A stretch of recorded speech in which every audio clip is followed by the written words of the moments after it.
You're listening to the Tumbling Saber Podcast, a member of the Star Wars Commonwealth Podcast Network. Check us out on the web at starwarscommonwealth.com, on iTunes, Facebook, and Twitter, and take your first step into a larger world.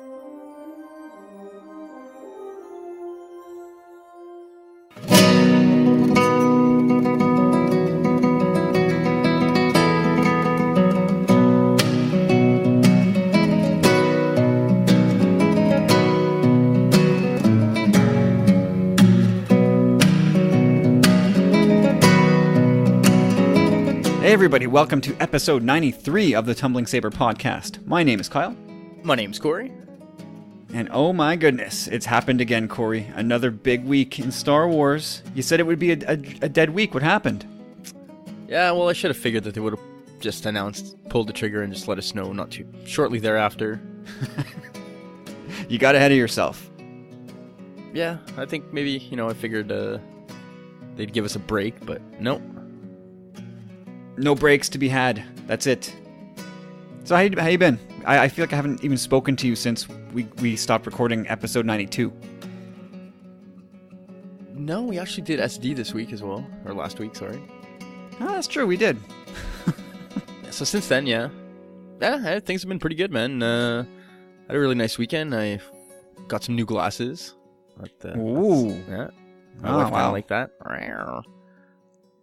And went apple picking with a whole bunch of friends and stuff today, which was really, really bad decision because it was like 30 degrees.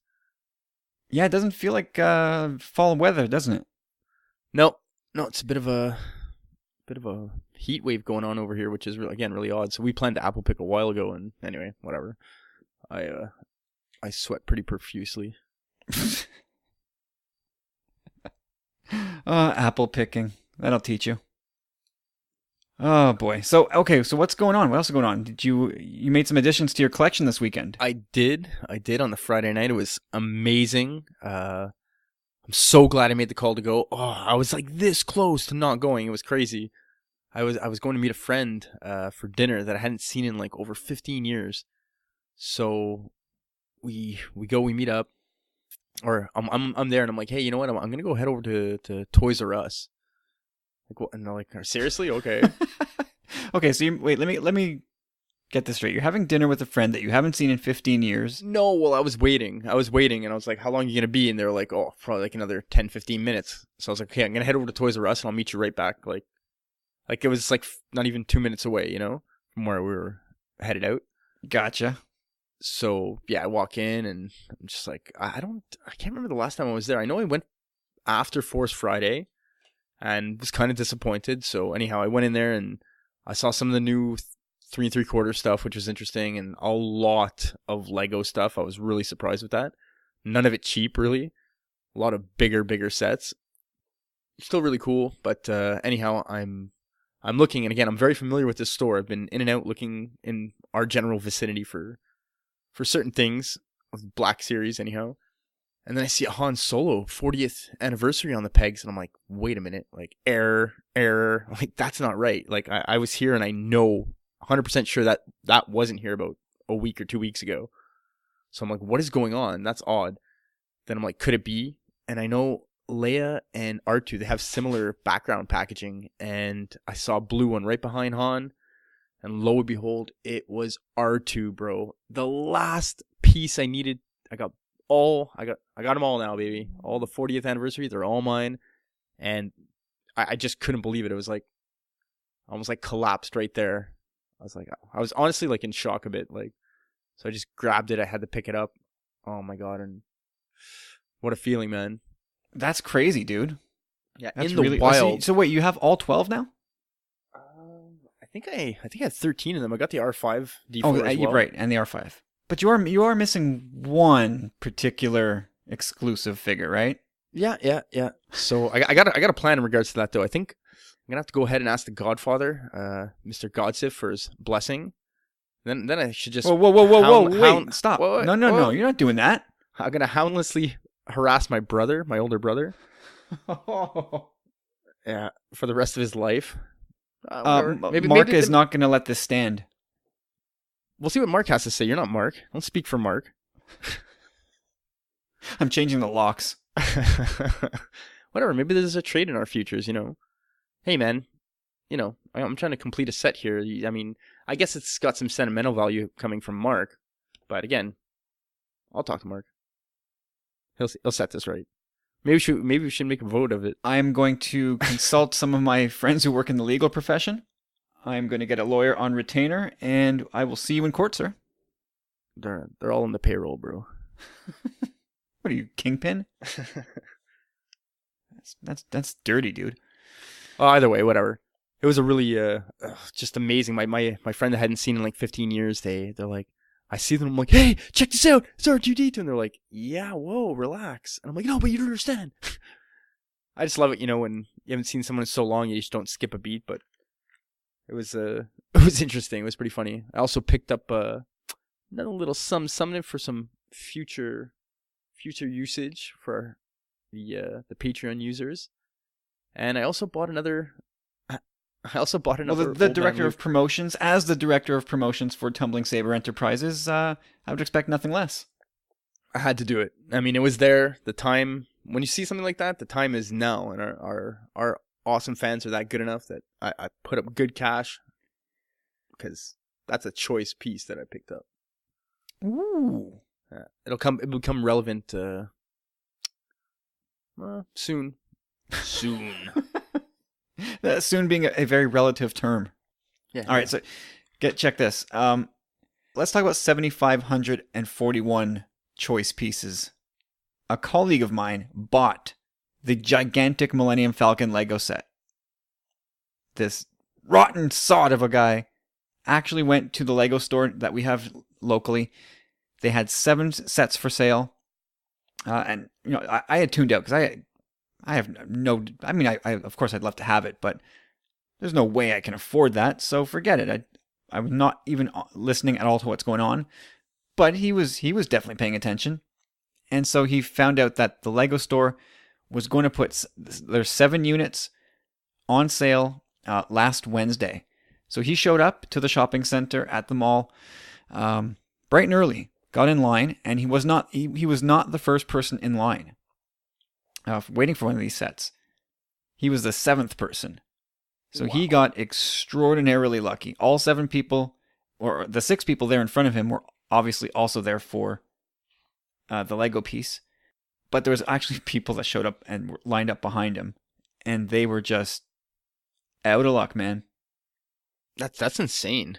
It's kind of crazy. It's like knowing within 30, 40 miles of us, there's 7 hardcore Star Wars fans. We should have more listeners in Quebec. Yeah, cracking our home province has been a tough nut to crack. I don't understand. I don't know how to get more local listeners, but Il faut qu'on parle plus de français. Maybe, but then we would lose a lot of other people. Yep. Anyway, that is a problem for future Kyle and future Corey to figure out. But yeah, so he told me that, the store was closed, but they're looking into the store, and then the manager wheels out all 7 units and sets them in front of the cash. And these things are in like big boxes with a crate they're on wheels with a big handle. It's almost like a piece of travel luggage. And so yeah, he walked out of there with that set, and they had one on display in there. I took a bunch of pictures. It's unbelievable to see. I don't know how many people listening have been lucky enough to see the Falcon. This all 7,500 pieces of it, but it is spectacular, man. It's massive. Yeah, it is a thing of beauty if you think about it. The engineering behind it is kind of cool, Oh, it's so cool. The detail is just ridiculous. I didn't get to see inside of it. They had it closed off in this plastic case, but man, it is something to behold. And it makes there's another set. Oh boy, it's a fraction of the size. It's about a quarter of the size. I think it has like 2,100 pieces. And I saw that thing assembled on a shelf. And it's like, oh, that's just pathetic. Who wants that now? It's like, which Falcon do you have? I got the Lego Falcon. The 2,100 piece. Like, that's still insane. Like, oh. Okay. Oh, it just looks so weak in comparison to it. It's not even fair. So one other thing, like I had plenty of opportunities this weekend to hit local Walmarts and Toys R Us. I didn't bother. Like, I think I'm done with collecting for now. Like, I had no urge to, oh, let me just peek in and see what they might have. Maybe something will jump out at me. Just blazed right by. But we did pick up, my wife picked up on Friday something for our little guy. So we bought the Force Awakens model of the Millennium Falcon. So Carter's going to have his own little Falcon playset like we had when we were kids. Nice. Like it's like a toy or a model? Yeah, the toy, the Millennium Falcon playset. Awesome. Yeah, so I've got that here in the room with me, and so he's going to get that. And Harley is going to get Hera with the A-Wing. Sweet. So that should make both of them happy. Oh, I hope so. And if it's not, well, then I'll just take it off their hands for them. Good plan.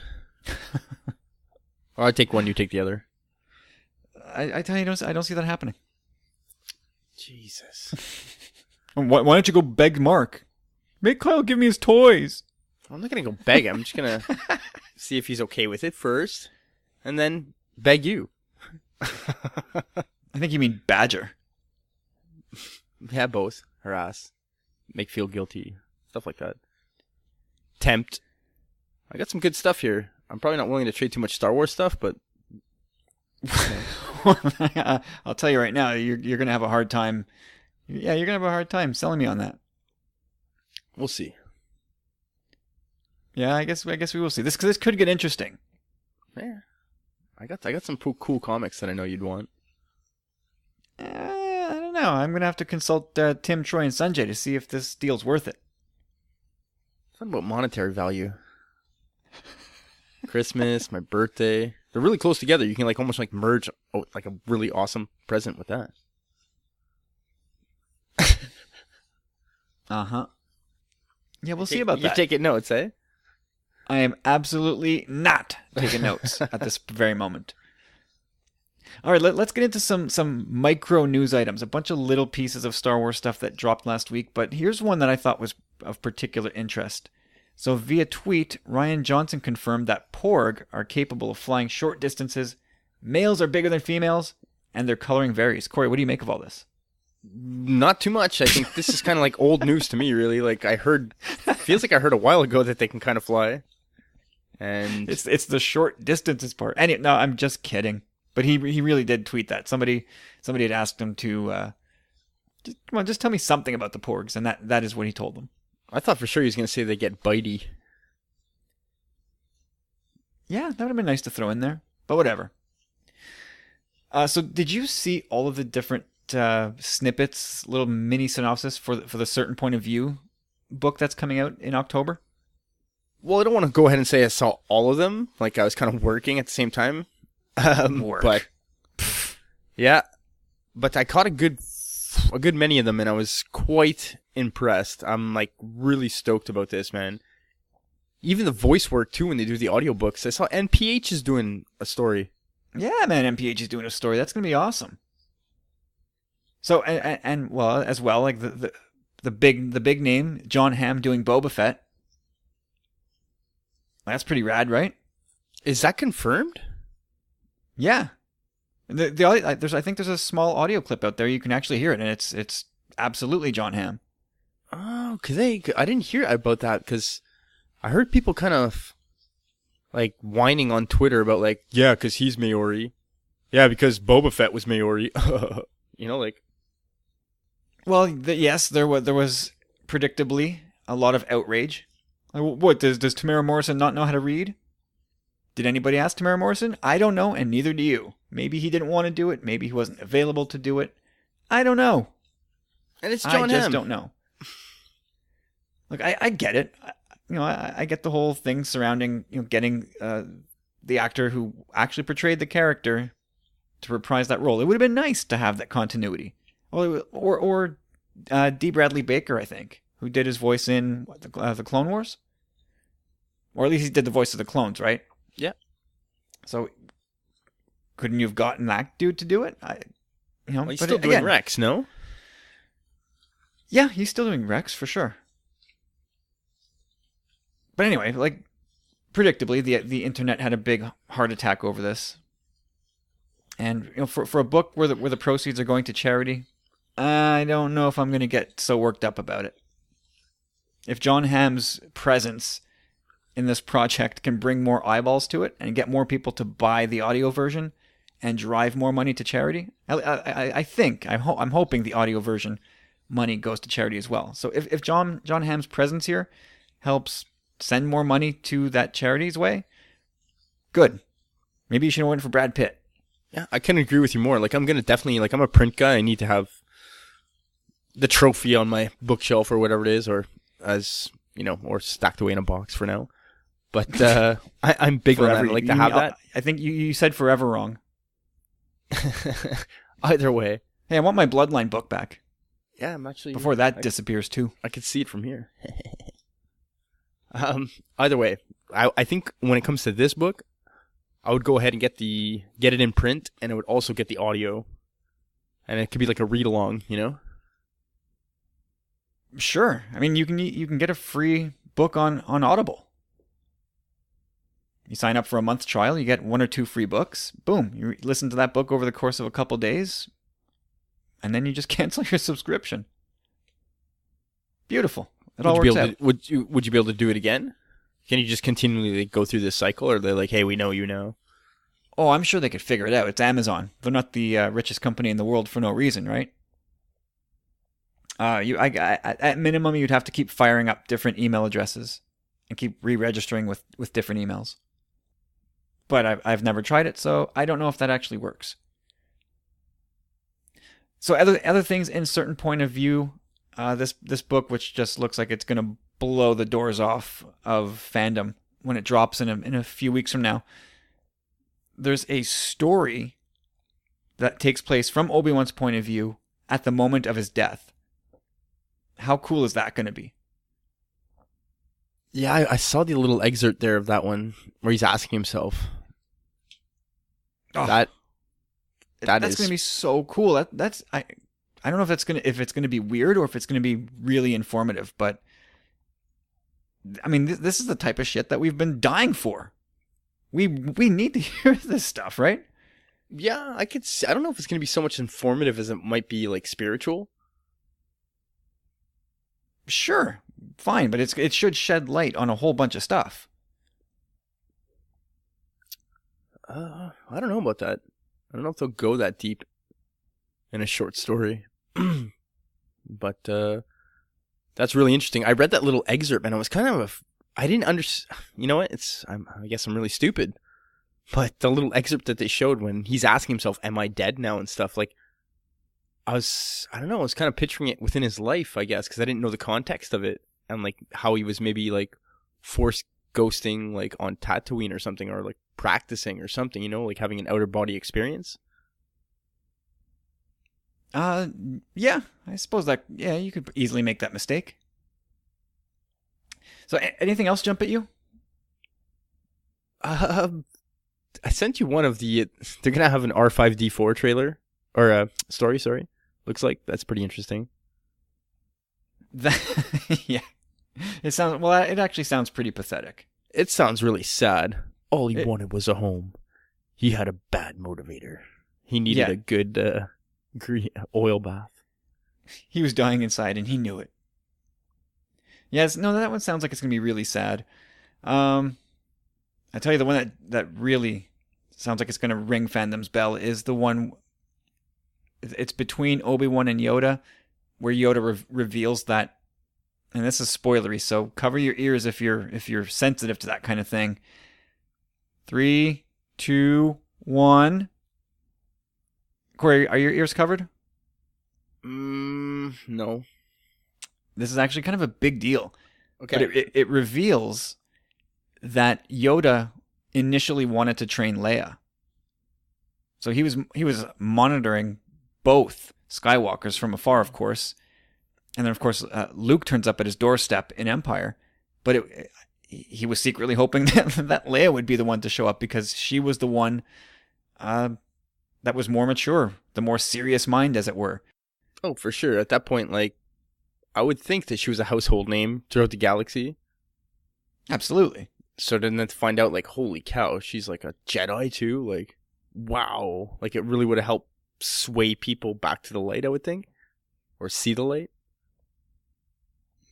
I guess, but boy, just from that perspective alone, like it kind of opens things up. Where Yoda was watching Leia and was gung ho to train her, and of course, Luke pulls up and oh god, this guy all his life looking away to the horizon. Yeah, I can't wait to read that one. That's pretty interesting. And it kind of makes sense too. Like you just said, like there's a multitude of reasons probably behind that. Luke is, even to this day, like look at the two of them where they are in the saga right now. Yeah, absolutely. So lastly, the one, I mean, there's a whole bunch jumped out now, but I don't want to spend all day on this. But one, I don't know whose point of view this is from, but somebody who's super nervous because he's about to start writing in the Journal of the Whills. Yeah, that one. Yeah, you're right. That one jumped out at me as well.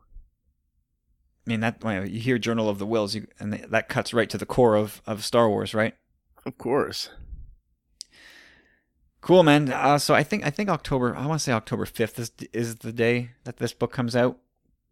I'm all over it. I won't even wait for Amazon to bring it to my doorstep. I will probably just rush right out and pick up a copy from our local bookstore. Yeah, make it 2. Utah. Make it 2. We'll see about that. No, I think I can probably swing that. All right, moving on. So Billie Lourd just tried to slip this in here. Thought nobody would notice, but she was on with Ellen DeGeneres, and she just kind of slipped it in there that she had auditioned for Rey. And obviously, it's not a very big deal, or we would have talked about this earlier on. But J.J. Abrams was he was having difficulty finding the right player for Rey, so he had Billie Lourd read for the role. I don't know how it went. She didn't really talk about that. But can you imagine where fan speculation would have went and not stopped if Billie Lourd had actually taken on the role of Rey? Oh man, it'd be pretty incredible. Like the fandom would just go ballistic. Like right away, there would be the instant Skywalker. She's a Skywalker. It's like there's no if and or but about it. Like I think it'd be interesting. Like granted, I don't really know her body of work that much. But just that the fact that she did audition it's really interesting, and it could have been really, really, really cool. Like think of it now, in light of new and tragic circumstances, like it could have really been like a beautiful thing. But again, maybe they thought it felt forced. James would laugh right now. But maybe just think they thought, or she wasn't the right fit. Like I don't know. Again, her acting chops. Like, did she have the chops to carry a whole film? No idea. I would think she's a very capable actor, but yeah, well, maybe it's just that reason. Like, oh, you know what? We can't do this. But looking back, in hindsight. Yeah, in a different world, in some alternate universe, Billie Lourd is Rey somewhere, and it probably made fandom collapse in on itself. That would have been cool, though, right? Oh yeah. Actually, it'd be cool to watch a fandom eat itself alive over something like that, because you know exactly what would have happened. People would have gone nuts, and then even once you hear it confirmed that no, she's not Leia's daughter, people still would have said, "You're lying. Of course Rey's her daughter." Like, what do you know? You just wrote it. Oh, God. That would have been spectacular to watch. Okay, moving on. So, Joseph Gordon-Levitt is getting a small speaking role in The Last Jedi. Who knows if it would be credited or not, but he's got a strong relationship with Rian Johnson that goes back to, Looper? Yeah, at least. I'm sure I think they've worked together more than once, but don't quote me on that.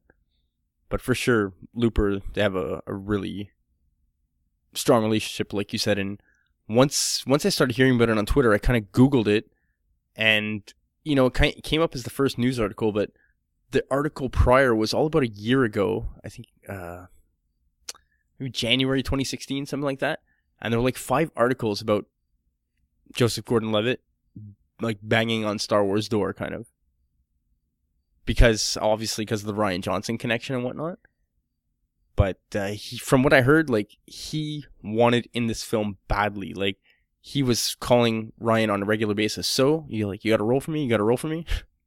Really? I didn't know that part. Oh yeah. Well, look it up. I'm sure you'll find an article on it. But yeah, he wanted in on this thing badly. Like, obviously, like, he's a huge fan and he knows Rian Johnson. So, in Hollywood, it's like, why not exploit?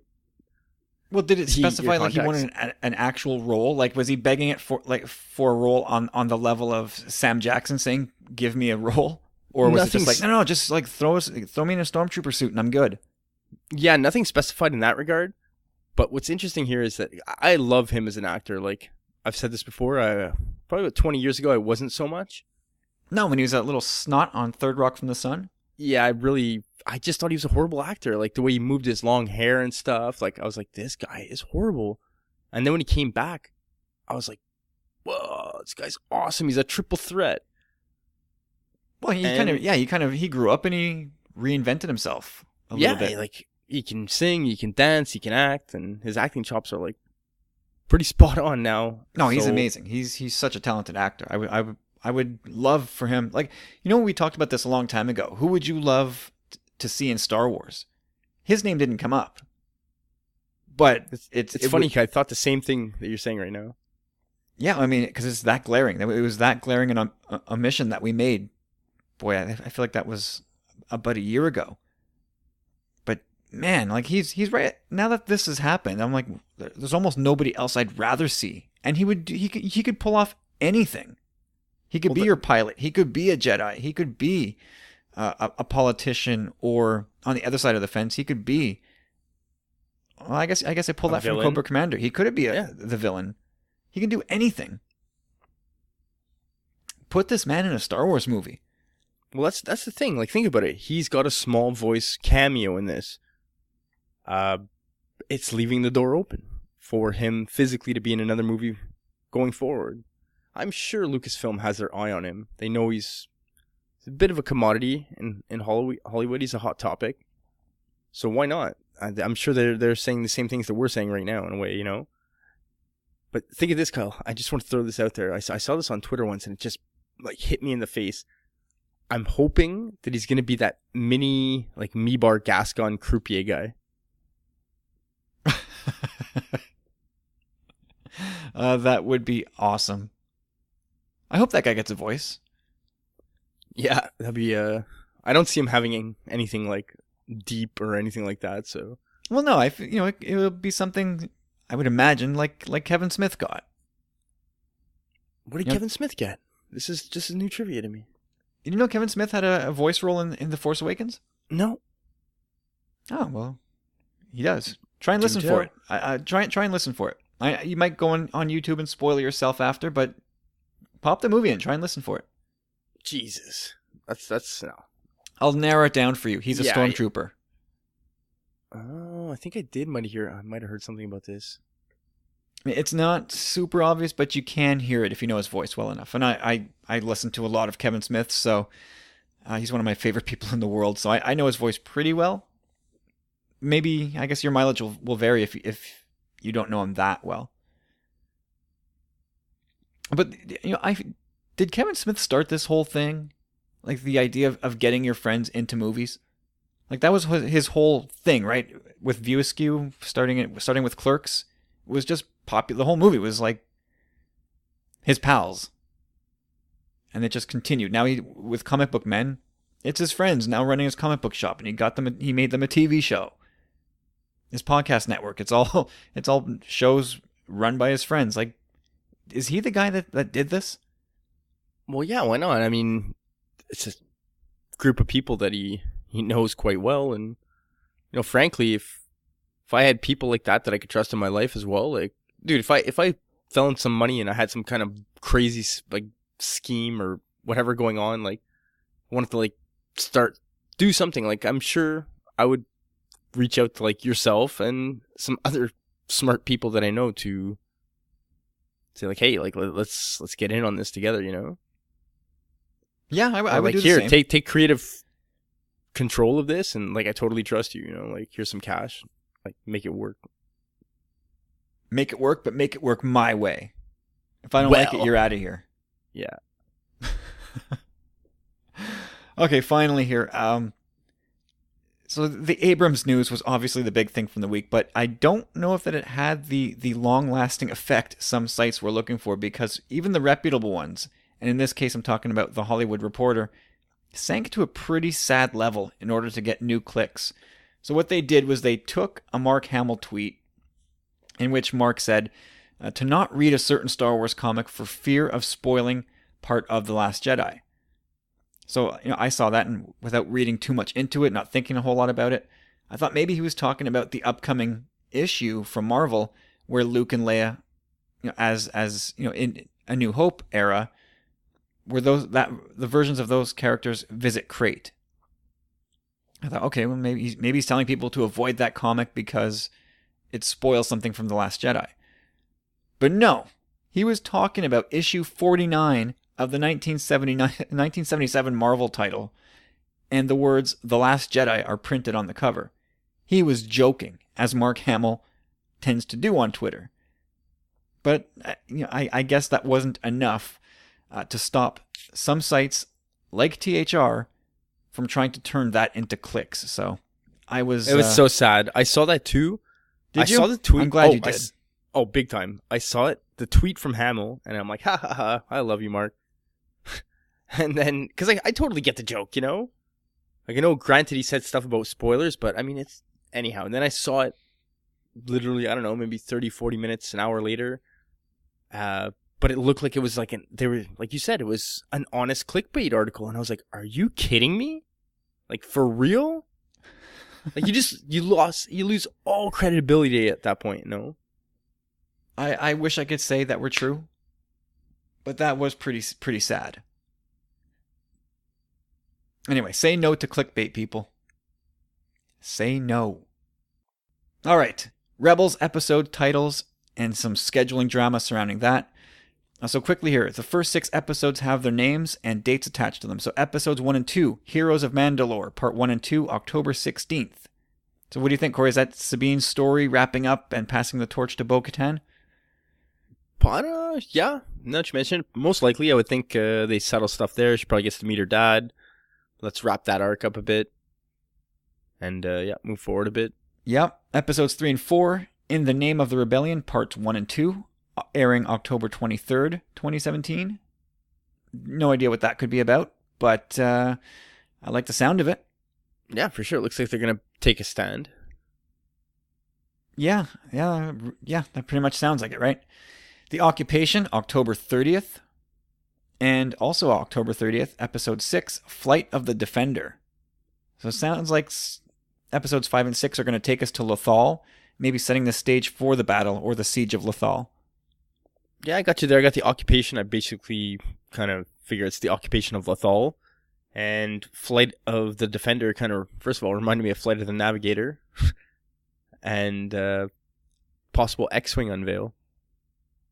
Oh yeah. Wouldn't that be something? Kind of makes sense, no? I have a feeling the X-Wings are going to show up sooner. I could be wrong. But anyway, look at that. The first 6 episodes, the first 3 weeks are going to be doubled up. Episodes 1 and 2 on October 16th. Episodes 3 and 4 on the 23rd. And episodes 5 and 6 on the 30th. So we're going to have 1 hour of Rebels in 3 consecutive weeks. It's glorious. Yeah, I wonder if they're going to do that throughout the whole season. And if they do, by the time The Last Jedi drops, Rebels will be done with. Ooh, that's interesting. I wonder if they're doing that because there's something within Rebel Season 4 that they want to get out before The Last Jedi. I don't know, but wow. It seems like they're really racing through this, aren't they? If that's the case, then yeah, wow. Well, episodes 3 and 4 are what again? In the Name of the Rebellion. Okay, that's it. And they're going to play like in an hour time slot, like 9 to 10 or whatever. Yep. Wow. So we're gonna have 6 of the 15 episodes or whatever it is this year, 15, 16 episodes. A chunk of them, at least a third, will be gone in the first 3 weeks. So we're gonna get spoon-fed a heavy dose of Rebels early on. Man, I can't wait. I'm so scared. Yeah. But you know what? I'd rather them give us an epic conclusion rather than meekly going out, right? Yeah, I know. Conclusions, like finales, goodbyes. It's hard, man. And then as for the timing of the episodes, this caused a little bit of a stir on Twitter. What a shock. It's caused a surprise on Twitter. People were upset. Oh my God. Nobody ever gets upset on Twitter. But as per Tracy Canobio, who works in Lucasfilm PR, the premieres, the broadcast times for Rebels are, I think, all times Eastern here. 12:30 a.m., 3 o'clock a.m., 7:30 a.m., 5:30 p.m., and 9 o'clock p.m. So this had some people, present company included. Indeed. I didn't get all the times at first. I kind of went off the rocker right away. So you saw 12:30 a.m. and you lost your mind. Yep. As in, like, that's the only time slot? Oh my God. Well, I know how our friends in the UK and that direction got really screwed over, so, you know, in a weird way, it wouldn't have surprised me. You do have a PVR, though, right? Still. Like, Saturday nights, that was my thing, man. Well, now it ain't. Sounds so sad. Now it's nobody's thing. For the most part, yeah, like, it was really something to look forward to, you know? It really was. Yeah, it was a nice staple for Saturday night. But yeah, listen, adapt. You're a human being. Of course. You made it this far. Yeah, it's what we do, and there's no way I'm missing that. But interestingly enough, just touching back on, what's her name? Tracy Canobio. Anyhow, she... Be nice to her. If we ever want to get a high-profile guest on the show, we have to be nice to her. Either way, this is why I really respect her, and she's... Anyhow... She put out a tweet this week saying that she witnessed an episode in Rebels Season 4 that gave her more feels than Twilight of the Apprentice. Well, yeah, the content of that tweet was, Twilight of the Apprentice used to be my favorite Star Wars Rebels episode. I'd watch it over and over and cry. It's now been bumped by a Season 4 episode. And I don't know if I can handle that. Whew. Yeah, that's heavy. That is really heavy. I don't know, Is there a problem with gravity in the future? Yeah, no, that's tough, man. Twilight of the Apprentice is where it's at, and something bigger and more emotional than that's hard to wrap my head around. Yep. You want to take a stab at what that could be? Kanan and Hera's relationship ending. Through a decision or through the cold grip of death? Yeah. I'm going to have to go, well, there is no death really for Jedi. It's just a passage. Well, I agree. I think that's probably what she's talking about. Anyway, so there you go. There's a little bit of Rebels talk. All right, so let's talk about last week's big news finally. So when we left off with episode 92, we were directorless for episode 9, and early last week we were all told that J.J. Abrams is coming back to save the day. He's back in the director's chair. So Corey, I figure, because this whole thing is a big love-in between the Powerful Friends and our friends at the Commonwealth, I figured we'll start before you and I dump our opinions all over the place. Let's read some of the thoughts from our Powerful Friends. So I will start with Steve from the San Diego Sabres radio podcast. So Steve gives us our thoughts on Abrams coming back, and he said this to us. He goes, "Hey guys, as the head of Lucasfilm, Kathy Kennedy has a fiduciary duty to look after the best interests of the shareholders. I think too often fans forget about the business side of the decisions because they're so emotionally invested in their fandom. and more power to them. However, Kathy is also very passionate about what she does, and that reflects in how she's handling the franchise. I've been the executive producer on a couple of film projects, so I have at least a small inkling of what it must be like for her. The executive producer is in charge. They're the boss. Sometimes they're the ones funding the movie. In the end, the director works for the EP. If Trevorrow was difficult to work with, as we've been hearing, then I absolutely understand Kathy's need to make a change. Without question, as the boss, you have to be able to trust those who work for you. And let's face it, some directors have a very strong ego and believe that their vision was given to them by God. Woo. So JJ, huh? I've never heard anything bad about working with JJ. Lucasfilm and Kathy Kennedy worked with him very successfully on episode 7. If we look again that Kathy needs to run the business of Lucasfilm, she knows she needs to make the best movie possible. JJ is a safe bet from that perspective. He's a known quantity, easy to work with, does stellar work, and has proven the ability to make a movie that will pull in well over $1 billion in box office receipts.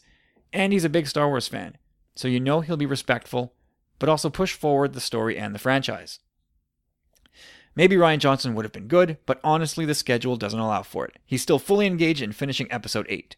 With episode 9 basically not written at this point, Jack Thorne having been brought in, and now Abrams Terrio set to co-write, which makes it sound like they're starting from scratch, there needs to be time to brainstorm, write, collaborate, and approve a script. Johnson just isn't available, even with the schedule being pushed back 6 months.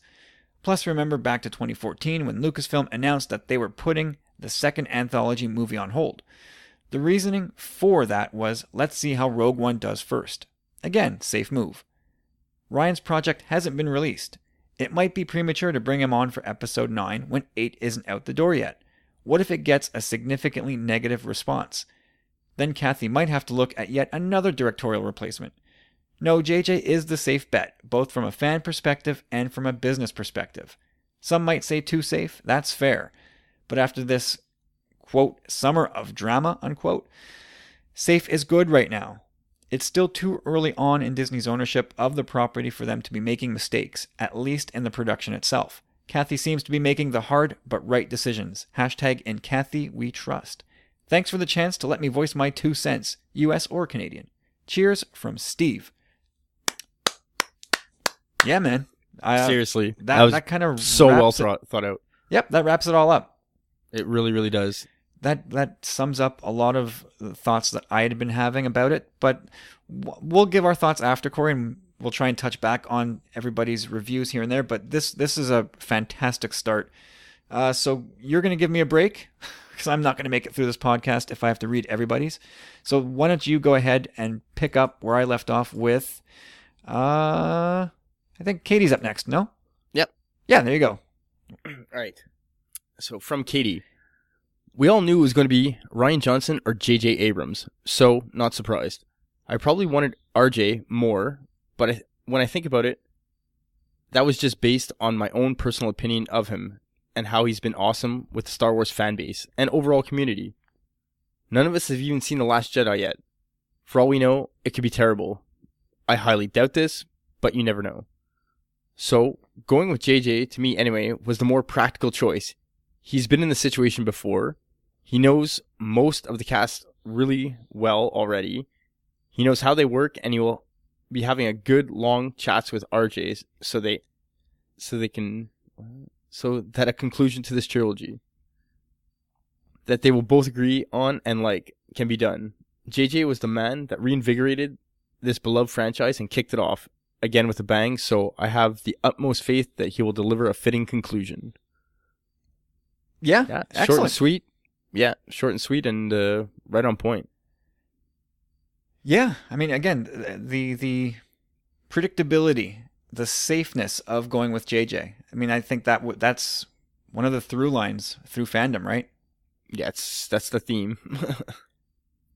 So I'll move on into Carlos's take. So Carlos said, I'm not disappointed with JJ coming back for 9, but I would have rather watched 8 first before making that decision.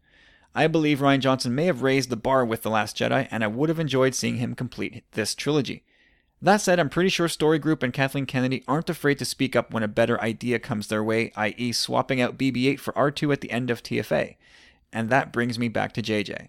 I quite enjoy TFA minus a few glaring flubs, and his ability to take someone else's ideas and use them over his own despite his ego. This is a good thing. So a little bit of reservation from Carlos, but again, overall I think pretty positive. Yeah. Feeling, he's feeling like he's still in good hands. Yeah. All right, so wrap it up with Matt Kigo. All right, Kigo. So Matt says, for what it's worth, I wasn't too thrilled about the choice of JJ and the new director. I'd have preferred a lot of people over him. I was hoping they'd snag Ryan, but I understand it would have been a huge workload for him to be doing pre and post work on 2 Star Wars movies at once. The Force Awakens doesn't rank very highly for me. I love the first half, but they lost me with Rathars and Starkiller Base. I hope JJ takes on board that concerns about The Force Awakens being a bit too close to A New Hope and gets a bit more creative. Have fun tonight, boys. Yeah, Matt. Yeah. Thank you, guys. That and that I think maybe runs almost the full gamut of reasons why this is a good idea or maybe not such a good idea. But Corey, what was your take? Well, and if you can, let's try and reach back into our powerful friends' takes here and see if we can keep this conversation going with them. Well, we just kind of said something about the theme being a little safe. So in that regard, I have to say I was a bit surprised, but at the same time, like, not surprised. Like when I saw JJ's name, I was kind of like, it's not like I was elated and I was like jumping over the moon. I was kind of a bit like taken aback. I needed some time to marinate on it a bit now, and I'm glad I had that time and not had the podcast like right off the bat. Well, I'll be honest. I was about to reach out to you and say, dude, do you want to do like a 93.5 type podcast? Just give a half hour with our take on this. Some hot takes, but I know what you mean, because the news, it's old news already. It's been a little less than a week now, and it's old news. But all the same, safe bet. I really, really, really hope he's up for the challenge, and he's got to be. I mean, if he accepted the gig and Kathy asked him, for sure they know what they're doing. JJ's a genius. He knows he can. We know we can trust him. JJ's a genius. Yeah, man. Come on. Look at his body of work. His body work is impressive. He is one of showbiz's luminaries in 2017. Well, one thing our powerful friends didn't really mention is he's always been big on the mystery box and the mystery box ending. Now the thing is, not necessarily. I mean, pending what they're planning on doing with the franchise moving forward, if they're going to do 10, 11, 12. But even at that, each trilogy is kind of wrapped up on its own. Even in the prequel trilogy, I mean, it's not all that happy an ending, but it's still kind of nice with the babies on Tatooine and whatever. The end of Return of the Jedi is like the ultimate. That's it. Like, they could have just left it there and never touched it again, and that was closure, right? Yep. Yeah. I don't think they can leave this open. I mean, I guess you could leave a couple of minor doors open, but episode 9 has to feel like a satisfying conclusion. No, I full-heartedly agree with you, and at least we know JJ. He's got a good writing team in place with him, debatably, but you would kind of mention this, Kyle. Yeah. Well, my whole thing that my main show note here, aside from like this part of it, is my main takeaway was fandom's reaction. I was really, really like taken aback by that. How so? What I saw was I would say vast majority of yes. I'd say it was about 50% yes, 50 or 25% like, yeah, cool, okay, and like another 25 like, this is an outrage. And I'm kind of like, the outrage portion, it was on my feed, and I'm just like, it's like, seriously, what's going on? Like, we had Colin Trevorrow and what's his face who wrote Monster Trucks, Derek Connolly. Yeah, like, and people were bitching a bit a while ago, But it just died away. There was nothing to it. And now you got, like, the king who brought Star Wars back on the project, and you're like, this is so unfair. And I'm like, what do you mean unfair? Like, Steven just said it himself. Like, this is a business. This is a billion-dollar business at the end of the day. Yeah, if it gives Kathy the warm and fuzzies to know that JJ's back on the project, you know, they got to do what's best for the team. It's not just, you know, one person that's going to decide, like, this whole thing, you know? No. Again, like we said last week, Kathy doesn't sit in a room by herself with a gavel and just banging out decisions on her own without talking to a lot of people. Like, these are decisions she must talk about for hours on end with a lot of smart people. There's no way she's just sequestered away, going through her own personal Rolodex and making judgments like this on her own. But when this news dropped, like you and I did, let's just put this card on the table. We did not mention JJ's name last week as a possible replacement. It was, for us, it was Rian Johnson. He's got to do this, despite the packed schedule. Like we didn't talk about JJ at all. No, we failed. I don't know why. I mean, it seems like such an obvious choice now. When he came back, like my first I don't remember ever having simultaneously opposing reactions where it was like, oh yeah, like that makes a ton of sense. Cool. And meh. Like I know what you mean. That's it. It was kind of like anticlimactic to me. That's like we expect too much as Star Wars fans almost. Oh, you think? Like it's a safe but uninspired choice, I think. Like he's going to give us a good movie. You know what I mean? He's going to tick all the boxes will get ticked. There will be big action, there will be feels. It will look good. Everything about it that you would expect, like everything that he started with The Force Awakens, he will absolutely do again in episode 9. No question about that. But it's I think I don't want to say it's going to be predictable. But I don't know if it's going to be a very bold movie. Do you know what I mean? That's the whole. Well, I think which one of our powerful friends was saying this, that, you know, they have to realize that it was kind of almost a rehash of A New Hope. I think Matt was saying that, and that and Katie as well mentioned something about, you know, they got to realize that they need to. I really do think that they're going to pay attention to the fact that they need to do something a bit different, something safe, but not, you know, it's they got a lot on their plate. They got a lot to deal with here, and but I think they know that. I don't think they're just going to give us this generic film, you know, like it's going to, like you said, it's going to be a thrill ride and all that, but I think it's going to be more than that as well. If they can do it collaboratively, there's that word again. There's no reason why it shouldn't. You got to get your ego off the table. Like if you can apparently have, that's a difficult thing to do. I guess, but you know, when you get 10 writers in a room, you can get a lot of good ideas going. Yes, absolutely. There, you know, you can get a lot of good minds around a table, but at what point does it become too many cooks in the kitchen? That's when you got to start weeding things out, you know? It's a process. Yeah, well, sure. So I was happy with the choice, but not blown away.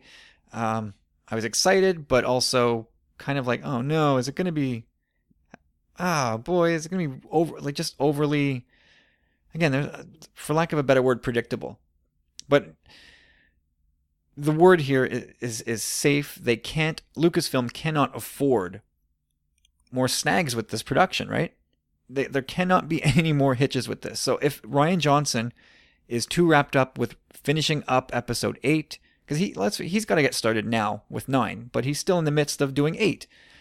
And then once he finishes that, maybe he'll take a quick break, and then he'll have to start getting ready for promoting episode 8 and start doing the talk show circuit and doing this, doing that. He's going to be busy, you know, right through the new year, into the new year, doing appearances and stuff like that. So yeah, his schedule's booked, and I mean, I think every one of us touched on this here. I've talked to you about it. We talked about it, I think, last week as well. We have this great feeling about Rian Johnson. Like, what is going on? We haven't even seen the movie yet. Katie said it might be a complete stinker. Like, I doubt it just because of the hype surrounding it, kind of. but we know he's taking it in a different direction, so that can take fandom in different directions as well. So again, none of us has seen it, but we've all said, "Oh my god, it makes so much sense," which is really curious to me.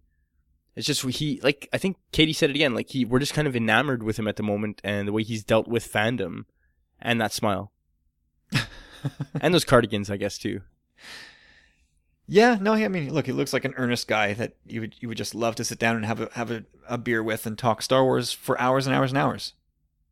And it seems, I mean, I'm sure some of the content of The Last Jedi is going to be polarizing. I'm almost certain of that. It's going to turn a lot of people off temporarily, maybe permanently. But it's going to point this franchise in a different direction. Of that I'm pretty convinced. So I don't think JJ's going to have the choice really to be too conservative and boring. He's going to have to tie up the ends that Rian Johnson has begun. He's going to have to finish off his story, and that might require him to do what he's maybe not necessarily used to doing, which is providing a conclusion to a story. So I'm not. I guess my needle points more to happy than to displeased with this. Oh yeah, me too. I have to say that, but I get what you mean. I wasn't the kind of guy that was jumping out of my seat. I do again think it's good news, and I do feel safe, and I do believe that they're going to put out an amazing movie. But again, like you said, it was kind of almost anticlimactic to me, and either way, I'm super happy with the decision that they're going to do it right. The only interesting part that I thought here is one of the main reasons I thought they had chosen JJ as well was to stick stringently to the May schedule. So okay, now it kind of makes sense. Well, now you're getting somewhere. Now we're getting to where I want to talk about. Well, that's not the case. I mean, there's just not enough time. Let's call a spade a spade. You know what I mean? Oh yeah, I mean, he had well under 2 years to get this thing, which they're scrapping whatever they've got. Let's face it, they're scrapping Trevorrow and Connolly's script. They're probably scrapping what Jack Thorne had written. All these guys are out now, and Chris Terrio, and JJ are doing this from the ground up, which really it kind of bodes well, man. I like that a lot. Yeah, it's a clean slate. Wipe the slate clean. Let these guys who already, or at least JJ, who is very familiar with these characters. I'm sure he's been in touch with Rian Johnson over the course of Episode 8. I'm sure he's got a very intimate understanding of where they're going. So and not only the characters, but the actors as well. And you can't overlook that. Yeah, like Steven had mentioned that the familiarity he has with the franchise, the producers, everything, the ins and outs, the cast. Yeah, they know exactly. Like Steve said, they know how JJ works. Yeah, it's a machine. It's a business. It needs to be well oiled and. Well, yeah, things just need to proceed smoothly at this point, and with JJ, that's what's going to happen, unless the Falcon's door falls open and breaks somebody's leg. This should be a very smooth production. We shouldn't hear any peeps about there's heads butting, there's egos getting out of control here. That should not, and I'd wager money right now that will not happen with 9. But I agree there. Let's talk about some of this outrage and the idea that Episode 9, that was a new opportunity to put a woman or a minority, a person of color, in the director's chair. Now, did they swing and miss on this? Who, Lucasfilm? Correct. No, not at all. Not at all.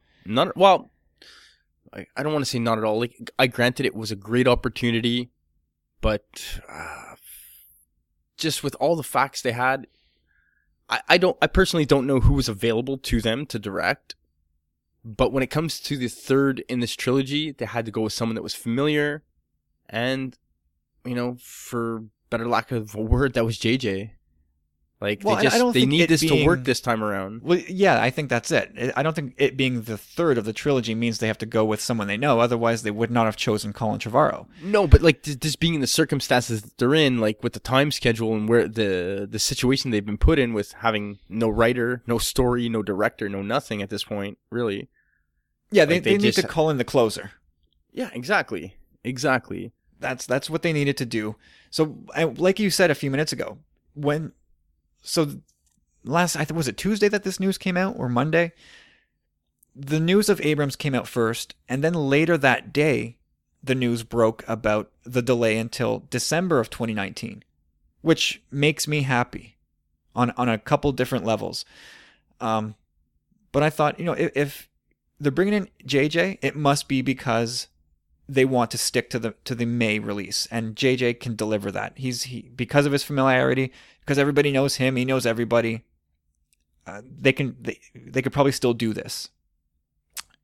Turns out that JJ, as he did with The Force Awakens, he asked for an extension, I'm sure of it.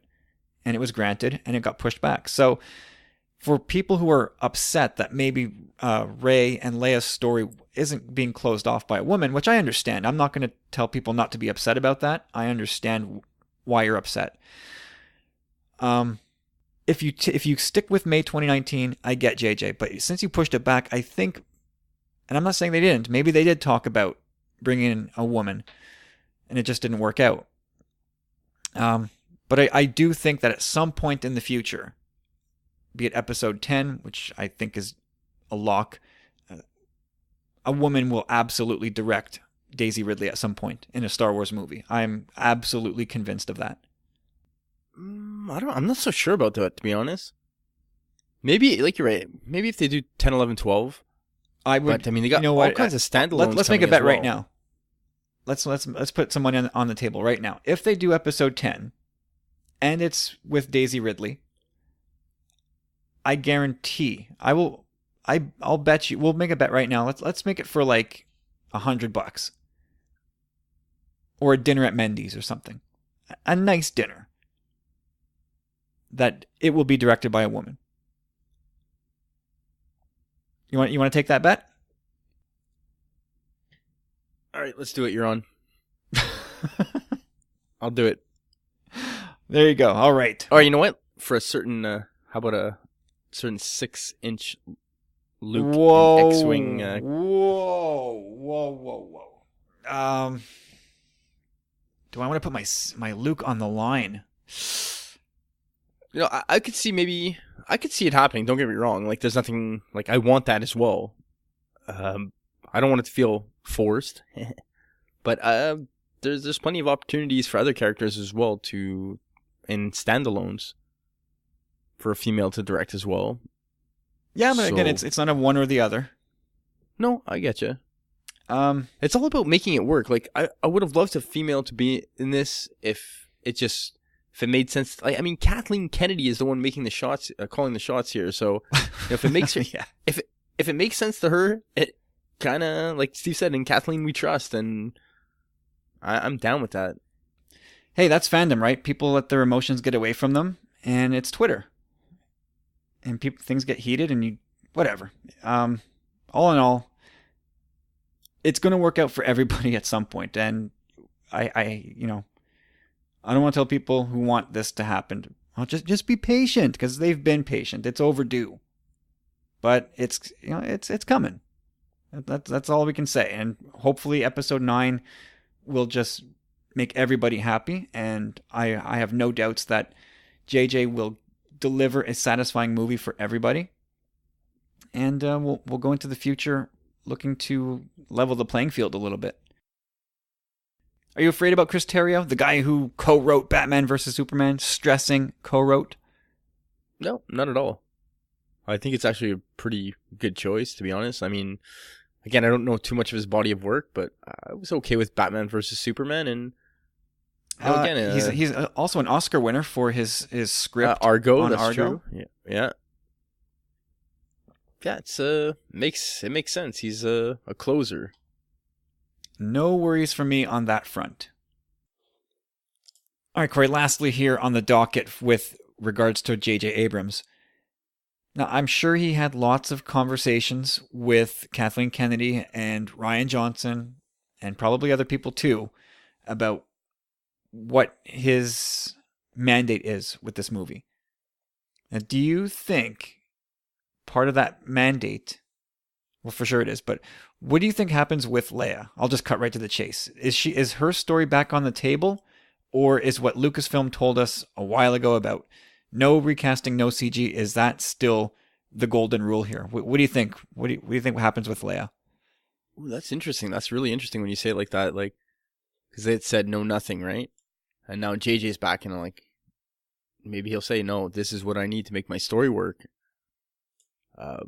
Well, right, yeah, because we didn't hear much about people butting heads before Carrie Fisher passed away, and now that she's gone and rewrites have had to have taken place, I wonder if what Colin and Derek had done with regards with Leia is at the core of why they're no longer on the project. So I wonder if JJ's going, this is what needs to happen for me to take this project, and that includes opening up Leia's story again.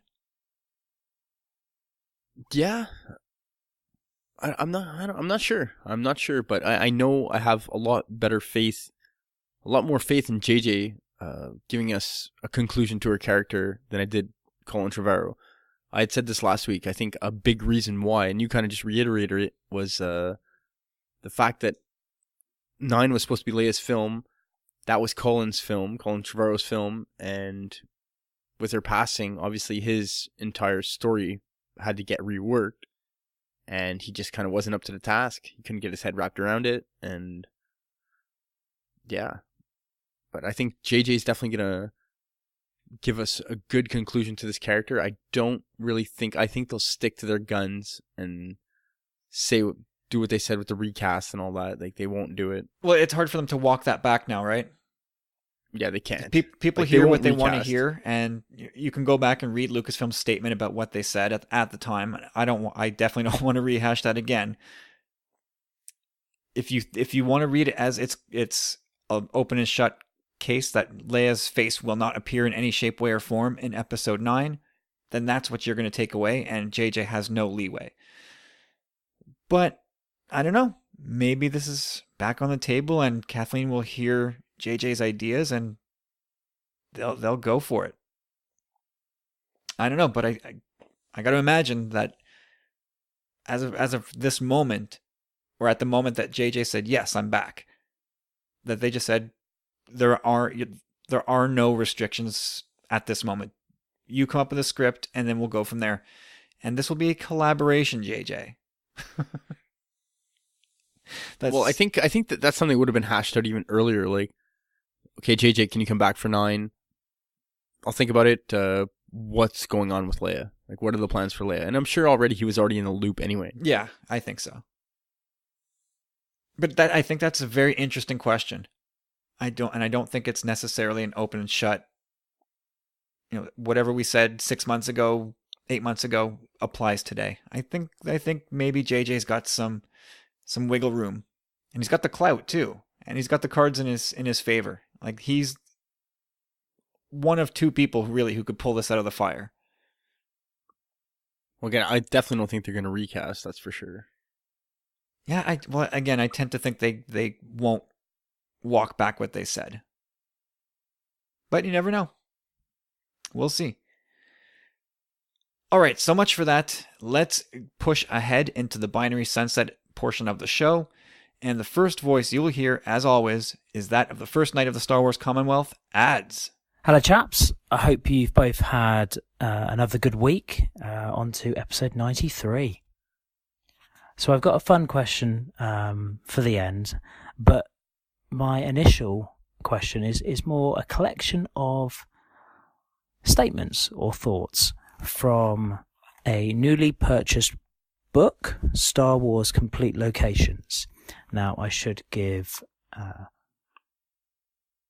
some credit here to Mr. Dave Donovan, who has consistently said on Twitter to me how good the book is, and I saw it at a fantastic offer, 75% off on Friday, and so I purchased it. And he is absolutely right, it is brilliant. So I've got 2 or 3 statements, 2 or 3 comments, having a quick look through the book, and you can use them as you wish to discuss them in more detail, etc., etc. So the first thing I should say is from the foreword, written by Doug Chiang, Star Wars Complete Locations. The sets and locations are revealed in greater detail in these remarkable illustrations by Hans Jensen, Richard Chasebore, and Kemp Remillard. And they're almost like a detailed sort of Where's Wally version of Star Wars. All of the films, including The Force Awakens, and various sort of general locations as well. So, did you know that the cantina is owned by a beige and grey-furred Wookiee named Chowman, who graduated from street fighter to bar owner over the course of a few years spent swindling hapless tourists in the casinos of Ord Mantell? Okay, my second statement concerns Ben Kenobi's house and a fantastic picture of Obi-Wan, Luke, C-3PO and R2-D2 inside his house with a hologram of Leia. And one of the captions, pointing directly at C-3PO, says as follows: "After seeing Anakin's lightsaber, C-3PO's protocol programming requires him to request that he shut down to protect his ex-owner's secrets." And then finally, the page entitled Yoda's House has a short chapter that states, "The Force was strong on Dagobah even before Yoda arrived. While he could have drawn on the Force to raise a home as elegant as the Jedi Temple on Coruscant, he instead fabricated a primitive abode that makes Obi-Wan's house on Tatooine seem palatial by comparison. Yoda's hut looks as if it could be reduced to rubble by one of Dagobah's torrential rainstorms, and in fact it does fall into ruins soon after his death. In the same way that Yoda uses the Force and the planet's natural defences to discourage visitors from investigating Dagobah, he can also draw on the power inherent in Dagobah to hold the hut together." Now I'm sure in future weeks, as I work my way through these books, there may well be other statements that I shall send on to you. But yeah, make of those what you will. Okay, and then my final, more jokey question. If at the new Star Wars world, Galaxy's Edge, is it? If they were going to have a Star Wars version of Mount Rushmore, who would be on your version of that? Which 4 Star Wars characters would you have, and in what order, and why? Have a great week. I'll enjoy listening. Take care. Bye. And there goes a lengthy edition of Ads edition this week. So Corey, I don't know. Have you been at my place and flipped through my complete locations book? Because I also own this book. No, I definitely need to own it now, and I'm super glad because I seen Dave Donovan, talking about this book, and I'm super happy to hear that Ads got it at like 75% discount. That's amazing. That's a sweet score. I definitely need to hook me up one of these books. It really is good. So I feel like I need to recuse myself a little bit from the question. But I will reiterate that it is a really great book full of interesting little nuggets, and you can get positively lost in the illustrations. Like the Echo Base, like gatefold, you can just get lost in that picture for, half an hour. Easily. It's well worth the pickup, even if you can't find it at 75% off. So again, Ads, nice score, dude. I like pictures. So, but here's the thing about this book. I'm going to pretend you didn't say that. Here's the thing about this book. So, and I guess all reference books like it, they kind of expire. I'm using air quotes. They kind of expire the minute a new movie drops. As in, there's new content now that's not in your book. And more pertinent to this discussion, there's a 2005 version of this book. And many of the illustrations were carried over to this edition without being revised or edited. And so one of my hangups on this book goes back to when we reviewed it on Journals of the Willing way back. And in Yoda's hut, which Ads mentioned, you see he's got a box with his lightsaber in it. Cool. He kept his lightsaber all this time. We never saw him pick it up in Revenge of the Sith once he dropped it in his battle with Palpy, but apparently he got it back. Great. But then fast forward to Darth Vader issue 1 in volume 2, and clearly Maz Ameda has Yoda's saber and chucks it into the furnace. So here we've got a very we've got a problem here. Two sources of canon info are butting heads. Which one is the right one? No, I saw that recently as well. Yeah, it's a bit of a nasty oversight, isn't it? And somebody asked Pablo Hidalgo. I don't feel like I need to say his last name anymore, but somebody had asked him anyway, and he's the guy that mentioned the 2005 book and how a bunch of the illustrations were carried over to this new edition. I don't have the tweet, so I hope I'm not misquoting him. But it tells me what I think the subtext of what he said in that tweet is that because so many of the illustrations were not revised to consider what new content has come out, that we need to focus on the books, the screen, what happens on screen. That stuff trumps these reference books. So seeing Yoda's lightsaber in this reference book, not really there. It's not a thing. I was kind of surprised about that because that's in my notes as well about Yoda's place. That same thing with the lightsaber being burned and then it actually still being on Dagobah. Like, those little things too, but they irk people and they kind of irk me as well. Yeah, well, yeah, those things kind of drive me a little bit nuts. And if Wesley's listening, it drives him absolutely crazy. Like those kind of things should be caught, I feel like, in 2017. But anyway, let's forget that conflict. Let's just talk about the things that Ads did bring up. So I always thought that Wooer was the top dog in the Mos Eisley Cantina, but he's really just an employee. He's a simple bartender in the employ of Chulman. Was that his name? Yeah. Chulman the Wookiee. I did not know that. I did not Well, know I didn't that. know that until I read the book. After what Ads had said too, I was super confused. I'm like, man, what is going on? And you're saying that Chalman, he was a street fighter that gained his reputation on Ord Mantell, and I was like, Ord Mantell, isn't that a junk planet? And then like I looked it up, and no, it's not. It actually seems pretty opulent. And then I'm like, oh, okay, there's a junk moon of Ord Mantell. Yeah, I don't know, no idea, but I thought that was an interesting thing that is in the book. And well, I just want to touch on, I think it's really kind of like I New Hope, you could have never really done it. You already got one kind of walking carpet, like talking dog.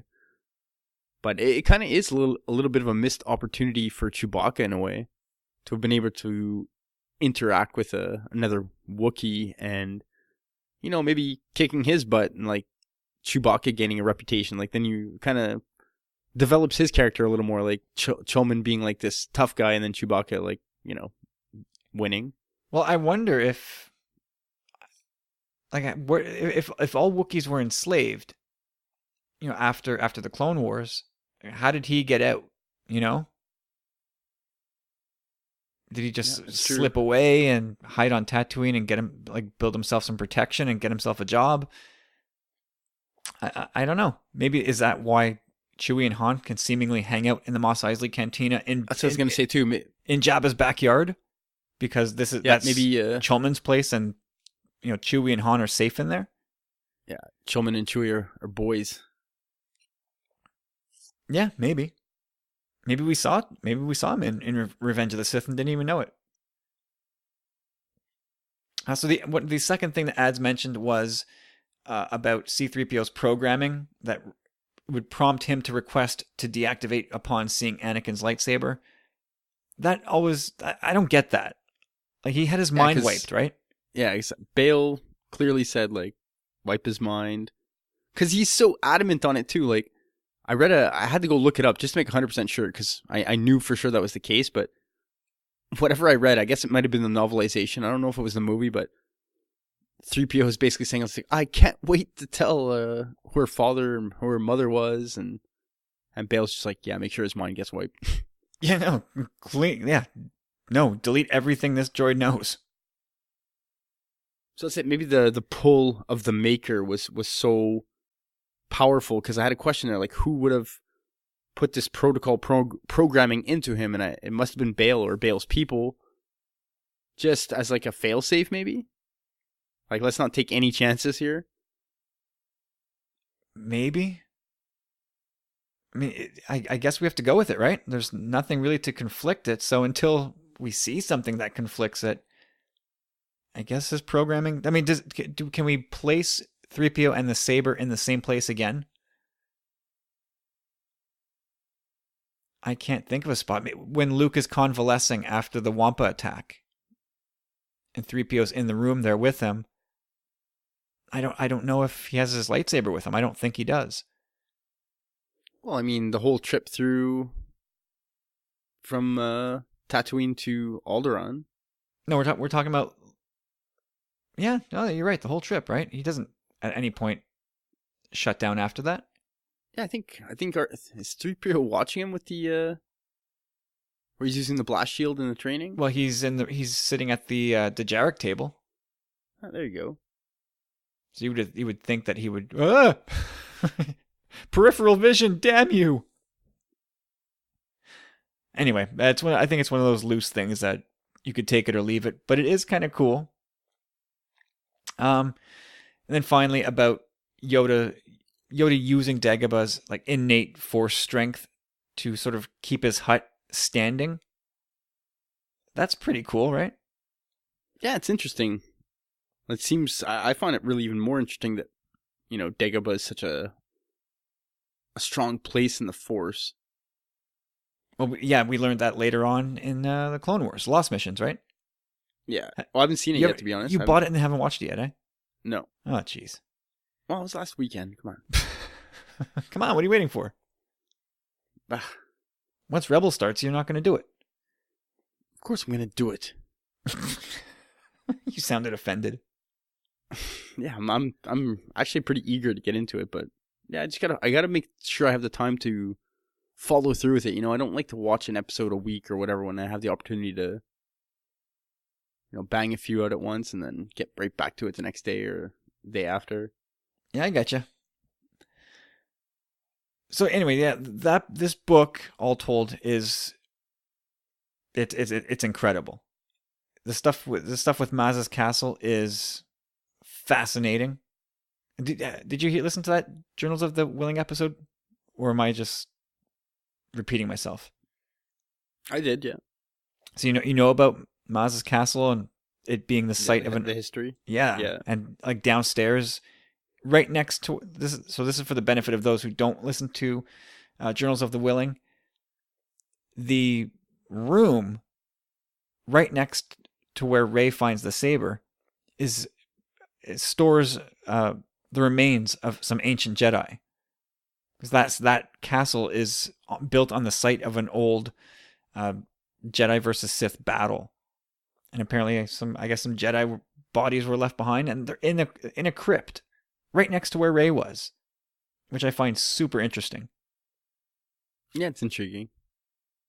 That we'll ever touch on it again, seeing as the castle is a pile of rubble now, but there you go. But the thing, just one more thing about that Yoda thing, like it really, Dagobah being the way it was so strong in the Force, it really makes me think that the Yoda we see in the OT is a lot different from that of the PT. Oh yeah, I think so. I think we can make that assertion, right? Yeah, it really seems that way. Yeah, it's the OT version of Yoda is very much humbled by what happened in specifically Revenge of the Sith.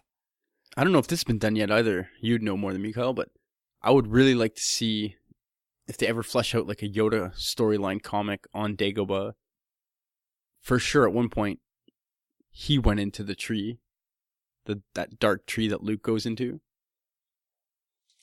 Like, what did he see going in there, you know?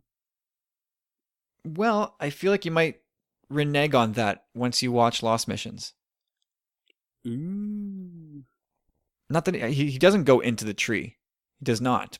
But, or does he? No, I don't think he does. But let's just say if they did that, I think they'd be sort of, it would be redundant. I'll say that. I gotcha. Okay, so moving on to part 2 of ads edition for this week. So what's on your Mount Rushmore of Star Wars, Corey? Well, I'll just turn the page here. And more importantly, why? Well, it really, I don't know. It's hard to say. What's really going to be interesting the next couple of years though, is how it's going to change and how the characters we have now in the story are going to affect like this Rushmore of.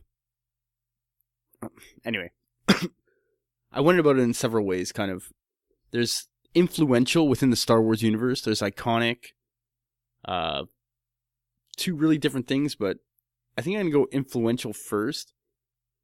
I really wanted to loophole this on you ads, but he got specific, so I'm not gonna go there. I was gonna go square footage. Get a few more faces in there on your Rushmore, because Mount Rushmore was technically supposed to have more faces on it.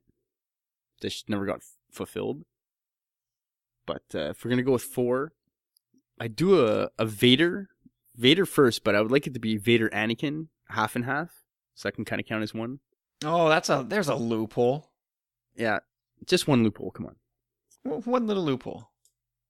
So yeah, Vader Anakin, Yoda, Luke, and Palpatine. Okay. Yeah, I mean it's hard to argue with that, right? Well, yeah, I figured like influential. That's my influential list, really. Boy, that pales in comparison to my influential list. I had Akbar, Raddus, Quarry, and Kit Fisto. Oops. R2, BB-8, Chopper, and what? Goldie? R2-KT. You gotta give it to him. It's funny because I got a droid one as well, and it's R2, Chopper, 3PO, and BB-8. I was gonna give it to K2, but BB-8 seems to have a few more movies up his sleeve, so. Now, what about Shmi, Anakin, Leia, Kylo? The generations, all of them. That'd be really cool. I mean, Shmi's a bit of a stretch. I mean, I know it all starts there. But yeah, no, she's a bit of a reach, but you still get all like 4 generations of Skywalkers, right? Yeah, I like it a lot. How about for your female fandom? Kind of feel bad now that I'm leaving out Shmi, but got Leia, Ahsoka, Rey, and Hera. No Padme for you. Yeah, no Padme. So I have another one, a family affair with Anakin, Padme, Luke, and Leia. What about iconic? When I'm saying, when I say iconic in this term, I mean most widely recognized visually by the world, not necessarily Star Wars fandom. In that regard, I went with Vader, R2, Chewie, and Han. Wow. No Luke. Like one of the greatest heroes in all of cinema, all of fiction, and he's not there. Woo. I just feel that visually, like when someone sees Chewbacca, it's like, okay, they know right away. R2, right away. Vader, the mask. And Han is, it's Harrison Ford, man. He's a chiseled man. Okay, so just for you personally. Not trying to impress anybody, or it's just a Mount Rushmore of Star Wars characters purely for you. What's that going to be?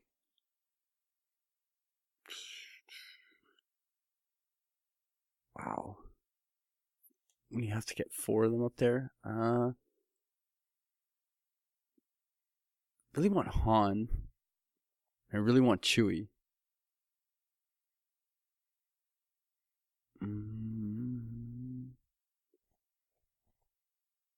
Man, that's hard. There's so many variables right now. Like, I almost feel like saying, like, the characters that come to my head right off the bat are Han, Chewie, Hera, Ahsoka. There's an odd mix, but hey, I guess there's no wrong answers. That's the flavor of the month. I don't know. So, quickly, explain is it just, you just love those characters? Yeah, exactly. Like, I mean, Han's super iconic, and I don't know. I love Han. And Chewie, again, same deal, I guess. I'd like to put Chopper up there, but, you know. But Hera, yeah, I have it's like, again, the flavor of the month thing. We got Rebels season 4, like, right around the corner. It's going to be a big, big season for her. Ahsoka, I miss. Last time we saw her was epic. I'm really looking forward to having her story told again as well. Or finding out whatever happened. Yeah. I think, I wanted to go with Vader, Luke, Leia, and Rey. And I think that is pretty close to my official answer. But it's, jeez. No, you know what? That is going to be my answer. I wrote it down here. I didn't write down the other. So this has got to be the one. It's Vader, Luke, Leia, Rey. Boom. You know what's really interesting here, eh? There's one name on my list that I've circled because I tried to work the person into so many other different lists.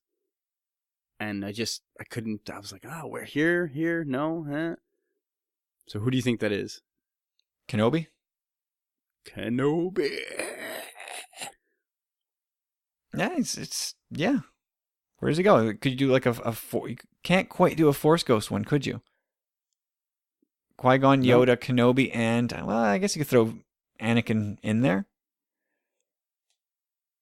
Yeah, that could be like your loophole. They're always there. I think there's a great publicity shot of Chewie with Luke, Leia, and Han from 1977, and that would make a great carving blasted into a side of a mountain. So that's almost what I went with, but I feel like it's important to get Rey in there somewhere. She's going to be the new face of Star Wars. She already is, to some degree. I feel like she deserves to be up there. I felt the same way. That's why she's on my female list anyhow. Like, granted she's only one movie in, but But her impact still want to see a little more. I mean, she's been around for less than 2 years. We've known of her for more than that, but her impact is been astronomical. The face of Star Wars has changed forever. Yeah, she's going to be right there, and she is right there with Luke and Vader and all the huge characters that we've grown up with. She is right there. All right, Ads, I hope that answers the question well enough. But it's a great concept. Somebody should do something with that. Maybe somebody will. Okay, let's move on to Bradley Banter for the week. So Bradley, down in the great state of Texas, says, "Hey, Kyle and Corey, hope you're having a wonderful Sunday afternoon and enjoying some American football." I did, actually. I did. I was keeping an eye on the Dolphins score, and they were losing to the Los Angeles Chargers. Ugh. But they pulled it out. And a conference road win is a conference road win. I'll take it, Bradley. 1917. Go Dolphins. And I last time I checked on your Cowboys, they were getting stomped by the Broncos. So I don't know how that finished up for you, but it didn't look good. All right, so speaking of sports, let's stroll down that avenue for my first question. The 1916 New York Giants hold the record for the longest winning streak in MLB history at 26 games. But this streak includes a tie which is not counted in official statistics. The longest winning streak, not including a tie, now belongs to the 2017 Cleveland Indians at 22 games. This got me to thinking, out of the 4 major sports in North America, which record is the most impressive? A, the before-mentioned Cleveland Indians with 22 consecutive wins, the 71-72 LA Lakers with 33 consecutive wins, the 72 Dolphins with 14 consecutive wins that concluded with a championship. Perfect season, by the way, guys. Perfection is hard to top. That's the editor note. And D, the 92-93 Pittsburgh Penguins with 17 consecutive wins. I'm going to give it to Kyle's beloved Dolphins, and Carlos and James, due to the fact they didn't lose a game and won a championship. That's perfection. But a case could be made for each one of these teams for sure. They are impressive in their own right. Since we're talking sports, let's talk alcohol. Actually, let's talk about where we consume alcohol. Bars. I see where Bradley's going here. In each of the trilogies, we have been treated with a bar scene. What is your favorite character or creature in each of these bar scenes? For me, the club scene, as it's referred to, uneventfully has most humans and not much to choose from, and therefore my default favorite character is the guy, the Death Sticks guy. Is that Elan Sleaze Bagano? Is that his name? I have no idea. I think that's his name. Terrible cameo from that Matrix dude. In the Mos Eisley Cantina scene, my favorite creature is Moma Nadon, better known as Hammerhead. I've always loved this creature and never got him as a toy, which bummed me out when I was young. In The Force Awakens, at Maz's castle, the Waterhole, my favorite creature isn't a creature at all, but rather a droid. The droid Emmy-89, aka Emmy, is so cool looking, and the way she sounds seals the deal for me on my new favorite Cantina creature. So Kyle and Corey, pour yourself a cold one and tell me what you think. Well, guys, I've got to go, but looking forward to another great episode. Have a wonderful week, and as always, may the Force be with you. Cheers, Bradley. Don't mind if I do, Bradley. This is where you pop a new beer, Corey. Should If you really need to be queued up there. Okay. It's almost midnight, but let's do this. Yeah, we're just getting started, man. So I'm glad that Bradley included the Dolphins on his list. The Dolphins should really retire David Tyree's number. Sorry, Pats fans, if any are actually listening. So anyway, Corey, what is your? Let's go to the beginning. The Mos Eisley Cantina scene. Who are your favorite creature or creatures in that scene?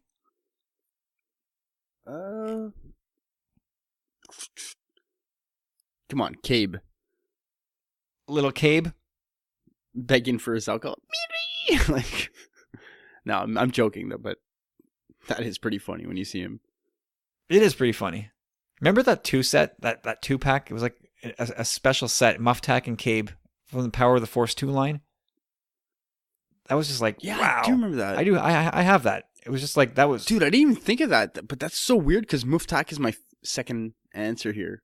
Yeah, you don't get one without the other. They're mates, man. But either way, it's more like... The reason I chose Muftak is just because of the way, like, that little toggle thing under his chin where he's like... like... And he's like... It's so weird. Yeah, I mean, that scene is just full of memorable creatures. And I think those two have a story coming up in a certain point of view, the book. Nice. Yeah, I want to say they're like a couple of con artist hustler types. Muftak's trying to get Cabe into AA. He should if he hasn't. The Tanika sisters, they're going to have a story. Yeah, my favorite from that scene. Yeah, I gotta go with I gotta go with the duo of Muftak and Cabe. That's interesting. There's so many cool guys. So that guy with like the horns. Yeah, he looks like the I could have loopholed this and been lazy. There's a guy in that scene who, 38 years later, picked up that scene again in Maz's castle. Same actor. I think he's in his 90s now. That's amazing. Yeah, so that's such cool trivia. I don't know the character's name or the actor's name, but yeah, he was in his 60s when he shot that scene in the Mos Eisley Cantina, and they got him back for The Force Awakens, same character. Wow. It's pretty rad. So I could have been very lazy and chosen that guy and killed two birds with one stone. And maybe I will, just for that story, because that's pretty cool stuff. Okay, so let's move into the prequels. The Outlander Club. You got anything there? No, I didn't even really bother looking, to be honest. I'm kind of with Bradley there. It was kind of a predominantly human establishment, it looked like. A lot of good-looking ladies there, if that's your thing. Ah. Whatever, man. You know how it is. Okay. No, my favorite character in that scene is Daniel Faytoni. That's the Anthony Daniels cameo, dude. He's in like one shot. He's gonna like turn his head real quickly, but it's the only time Anthony Daniels is on screen. But he has to keep his trap shut. He's like, he just was dying to just talk and talk, but no, keep your trap shut, Anthony Daniels. just keep on walking. As they say, silence is golden. Oh, See what I did there? I You did. like that, huh? Okay, so what about Jabba's place? Can you consider that? You know, he's definitely got the barge is definitely like a mobile bar. yeah, That's all. okay. it is. Let's do. I didn't consider Jabba, but can we do Jabba? Yeah, why not? I gotta get Max Rebo out of my system, man. Yeah, Max. There's something about that blue skin. Well, he just pops right off the hop. He pops, and he's like an elephant. He looks so cool. He's like, I'm gonna go with Amanaman. Google him. I think I know who that is. When they actually did a whole arc featuring some of featuring that species in those unfinished Clone Wars episodes. They're from Utapau, incidentally. Okay, moving ahead. Maz's castle. You got a favorite species from that castle? I would say favorite species, but I thought two cool characters were, well, what's the guy? I forgot his name now with the red. He was like all red. I think he was supposed to be bigger than he was. Oh, Ithano. Yeah. Captain Ithano? Yeah. Yeah, That was the pretty Crimson cool. Corsair, I think he's called, right? Is that right? Something like that. That was pretty neat. Yeah, he's a cool looking character. I kind of just went, this one's for Rob Williams, Low Hanging Fruit, with Grumgar and Bazine Nadal. Is Rob a big fan of those two? No, he just said something about us creating a drinking game every time we said the word low hanging fruit. Oh, all right. Well, it's been a pretty dry night then, until just now. Speak for yourself.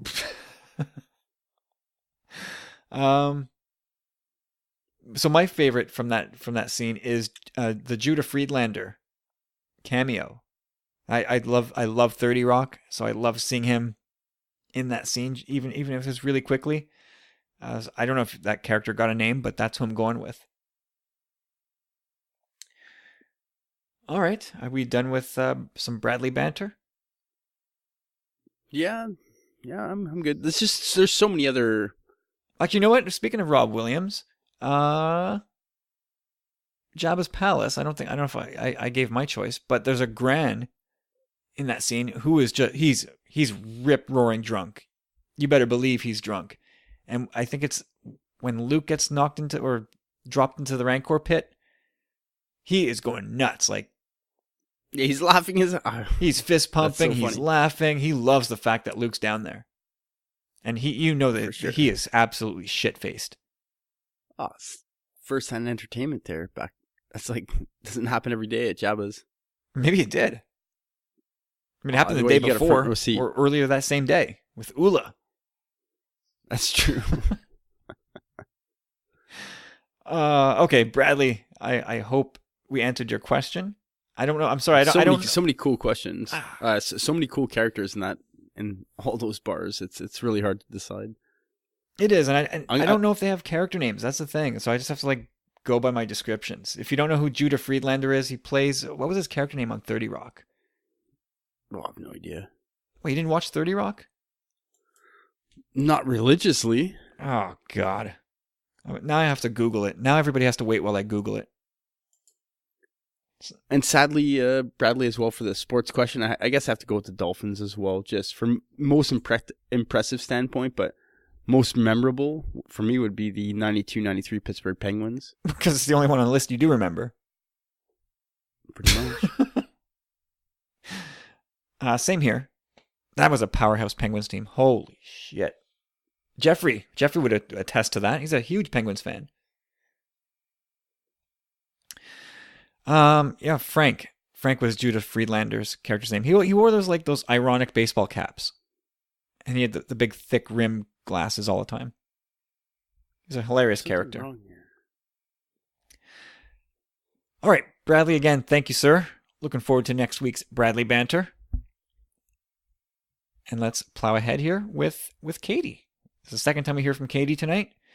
And her question is, hey, Kyle and Corey, a bit of a wacky question this week. So in The Force Awakens... Oh, sorry, Kyle. I just want to cut you off here. Uh-oh. I thought I was going crazy for a second, but correct me if I'm wrong. This might have been a trap here, but Montreal Canadiens won the Cup in 92-93. Yeah? Okay. They did. Well, I mean, because Bradley's question is saying in 1992-93, the Penguins went on 17 consecutive wins. Oh, it didn't conclude with the Stanley Cup. New York Islanders did the Habs a big favor that season and knocked out the Penguins. 7th game, David Volek scored the goal. That opened the door for the Habs to win the Cup that year. Big time. Big time. I honestly felt like when that happened, that the Habs' chances went up tenfold. Remember that clear as day. Big time. Clear as day. All right, so back to Katie's question. Bit of a wacky one this week. So in The Force Awakens, we saw a First Order stormtrooper use a flamethrower at the beginning of the film on Jakku. Then we saw the trooper that Finn fought outside Maz's palace use some sort of electric staff. And with the introduction of the First Order Executioner trooper, we're going to see some sort of futuristic sci-fi battle axe. So my question is, if you could introduce a new weapon for the stormtroopers to use, what would it be? Now, come on, how cool would it be to see a stormtrooper wielding a sci-fi electric chainsaw or Gatling gun? A chainsaw might be a bit much. Katie, that might be a little crazy, but I could deal with a Gatling gun. We've seen it kind of like a plasma chainsaw in Titan AE. At the beginning when he's kind of like jumping, junking and scrapping. I've had the urge to watch that movie again recently. It's so good. Go for it. Like I watched it about 5 months ago with my son, and he's watched it like 3 times since. Yeah, no, I really want to put that on because we watched Iron Giant last night, and the kids they loved it, and it's such a good movie. It's a great movie. It's a really good movie. Vin Diesel's best work. I am Groot. His same voice. Pretty much. I am Superman. Or Superman. Yeah, no, fantastic film. And it's too bad, you know what? If you ask me the question, which composers would you like to do a Star Wars soundtrack? Michael Kamen would have been one of them, but he passed away, sadly, a few years after Iron Giant. But Brad Bird is another director I would like to see tackle Star Wars. I like that. Okay, back to the question at hand here, Corey. What kind of custom weapon would you like to see a stormtrooper have? Well, to be honest, it's really a good question. Because once I got thinking about it, I hit a wall a bit. I'm like, come on, think of something cool here, But they've done so many different iterations on let it be hand to hand or whatever. But in Star Wars, well, first of all, also I want to say the Gatling gun thing you brought up, Tartakovsky. And in the Clone Wars, like Filoni's Clone Wars, so cool when you see them using that. Yeah, no doubt. Oh man, it's so good. But I guess the first thing would kind of be electrified brass knuckles. Maybe? Oh, that's what I have. Really? Yeah, no shit. I have electro brass knuckles. But you better not say my second one. Okay, well, my second one is kind of a bit of a joke. And sometimes, to move forward, you got to take things back a step. So, let's put some laser scopes on their guns. Might help.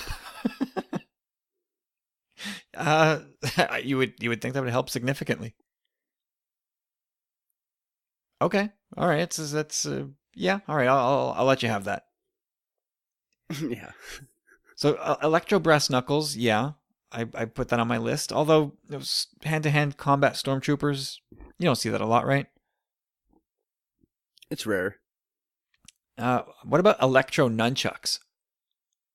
I thought of it, but then I was like, yeah, it's lame. That's not lame. Like, well, okay, It'll be cool, I'll but say maybe it's- not in Star Wars. I'm not really a huge fan of seeing stormtroopers roll around with these types of weapons anyway. Like, I like my stormtroopers with their blaster, and that's it. Like, I don't like that riot weapon, that riot gear battle scene with Finn and that trooper. I don't either, yeah. I don't really care for that type of what's the word? Diversification of the stormtrooper arsenal. I just feel like they should just be the cannon fodder. Just carry blasters. Traitor. But okay, so here's one for you, Katie. So it's a club or a baton of sorts, wrapped in an electrified cable that otherwise might be used to deter prison inmates from climbing a fence and escaping. I'll let you, Katie, put that visual into your head and get back to me later. That's kind of cool, I guess. Well, I think it's going to have extra significance for Katie. I think she knows exactly what I'm talking about. Okay. All right, thanks, Katie. Think about that. Well, I got Oh, one you do? more here. Okay, go ahead. Two more quick ones. I don't know if this is so much a weapon, but I like to have, picture this as a stormtrooper. I think Phasma might get this, but picture like an onslaught, like a stormtrooper just being pummeled with laser fire, but it all just bouncing off. And like, they're like a Terminator. Unstoppable, you know? That'd be pretty imposing, pretty scary. Well, that makes things unfair. Well, I mean, why are they wearing armor? It doesn't do anything. It just renders them nameless and faceless. It's for us more than for them. How about Well, like remember the joke that Rex made? I think it What do you was a joke that Rex Oh. made in Rebels when he started Yeah, trying saying, out like, the the- new Stormtrooper gear, that it was just terrible and did nothing. yeah, compared to like the old stuff, it was no good. Yeah. How about well, this would kind of be lame, I guess, but maybe like I don't know, like an amplified suit kind of that like a Robotech or like something like that, you know, like where they can get into a walker and like Sure. I feel like they kind of flirted. No, they didn't really do that. Like the Dark Trooper, the Shadow Trooper, in those, what was from the 90s or so? Was it the Dark Forces video game? Is that what it was called? can't remember. What can't you remember from the 90s, Corey? You don't have to answer that. The Matrix. Funny you choose the Matrix. All right. Again, Katie, thank you very much for that question. Thinking up crazy weapons makes it easier to tolerate the weird weapons that these stormtroopers now seem to make commonplace. So thanks for rendering us that service, Katie. All right. Lastly, but certainly not least, it's Jeffrey from KentoCast. Here we go. So I love this question, by the way. From Jeffrey. Okay, if you guys were offered to direct a Star Wars film, would you want to direct an episodic film or a standalone film, and why? What say you, Corey? Well, it's a really hard decision. It's a I'll really tell hard, you- that's an underratedly hard question. After having thought about it and kind of saying, like, what are the two main points behind this whole thing? Like, why would I want to do one or the other? So in regards to doing a saga film, if you do it right, if you do it well, and it's a great film, you pretty much become, you reach godlike status. At least amongst fandom. Richard Marquand might disagree with you. What do you mean? Do we really think he was the chief voice on that film? On what film? Return of the Jedi. Well, You don't know who the director No. is, do you? no. kind of Star Wars Either fan way. are you? Either way, you lost me there with your facts. Yeah, what's a fact? Fake news. No, that's it. Either way, like the notoriety behind something like that would just be astronomical. Like behind any Star Wars film would be great, but a saga film would really solidify your place in that franchise. Yeah, no, and again, I didn't mean to besmirch Richard Marquand. May he rest in peace. But you're right. In this day and age, if you like Rian Johnson is about J.J. Abrams is elevated, and Rian Johnson, if The Last Jedi goes well, he will also be lifted way up to the point where people are going to clamor for him to do more. And he said he would do more. But that will be a thing that will happen. Like people will just beg for him to do more. What about Gareth Edwards? Does he have that godlike status, or is he a cut below because he did a standalone? I think it is a cut below, to be honest, for the moment. Anyhow, maybe Ron Howard may change that. I don't know, but there's always a difference for me between saga and standalone. I think so. Maybe Well, that's yeah. that's a personal bias, I guess, on my end.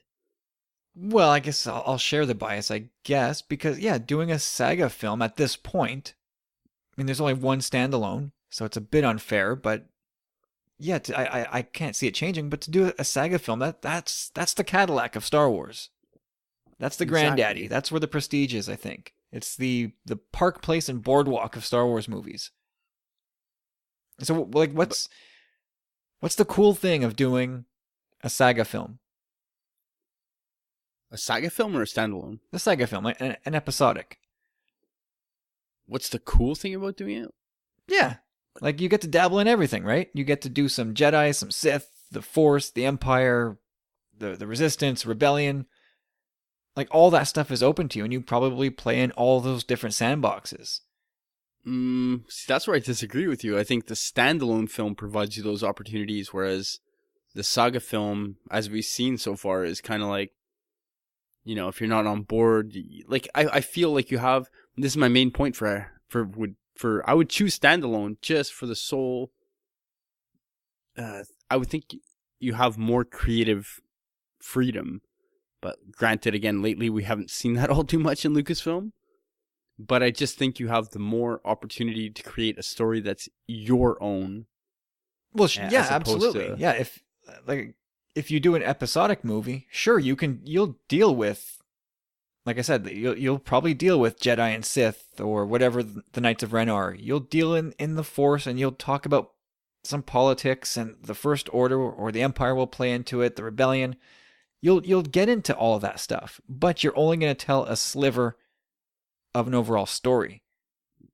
So somebody else is going to handle the before and the after if you do part 2, right? So that part's got to be really unsatisfying to a degree. I guess it depends how, you know, when you take a sliver that's so small and you can outshine the other movies too, in a way, you know, like, who knows? It's all circumstantial, but I just think the creative freedom that you have with a standalone, the story and where you can play with it would be more appealing to me than being stuck within the parameters of this saga right now. Oh, and that's fine. And the pressure as well. My God, the pressure of no matter what, either film would be pressure, but Yeah, there's being always part going of to the be pressure. saga. Like people, I'm sure if a standalone flopped at one point, okay, it was bound to happen. But if a saga film's like, man, it was not really good, which has again kind of happened before, but Well, yeah, some people will say the prequels flopped, right? yep. But they definitely didn't, But- box office wise, anyway. Yeah, yeah. I mean, come on. There's a lot of money on the table here. And again, if they flopped, well, George did it his way, right? There was no studio boss to answer to. It was George's money through and through. Yep, George's money, and again, like he really went into the whole thing and revolutionized the business in a way. Like he wanted to do what he did with A New Hope in the onset of the new century. Yeah. Yeah, I know. I get the case in this question. Jeffrey, it's a great question, dude. Boy, oh boy. I'm still kind of waffling because like it would be like Ryan Johnson's alluded to episode 8, The Last Jedi, being sort of its own self-contained thing. And I imagine that's because he, years from now when he looks back, he probably wants to feel like he delivered a complete Star Wars movie, even though it's the middle part of a trilogy, which should, it comes in off somebody else's foundation and it leaves open-ended for somebody else's conclusion. But yeah, I imagine he wants it to stand on its own two legs. But boy, if you get to do an episodic movie, like, you'll stand with George Lucas and Abrams and Johnson. Those are some pretty big heavyweights. But like Corey, like you said, a standalone, your vision, your story, you start it, you finish it. And that is also very satisfying. But I'm going with episodic. You would. I gotta go with the Cadillac of the franchise. Oh, good for you, man. Like, honestly, like, it's such a hard question. I mean, I can't say that I've really decided either, like, it's an episodic film, like you said. It's just, you get to get there, like, at the top. To me, those are like the basis of the franchise in a way, so it's like the cream of the cream. Well, yeah, everything offshoots from what happens in these in the episodic films. Yeah, you're right. Okay, so let's, with regards to episodic movies, would you rather, if you're only going to direct one, would you rather be the first, the second, or the third? I think the third. Why? Just because if you have two movies ahead of you, you kind of see you have a lot to analyze and look at where the story should technically be going. Maybe not. Maybe the first as well. Like, if you can kick it off, but the third, at least there's like, it's established. Like, you can look at things and say, this makes sense. This doesn't make sense. Yeah. Each chapter has its pressures of its own, but I think the conclusion has more pressure.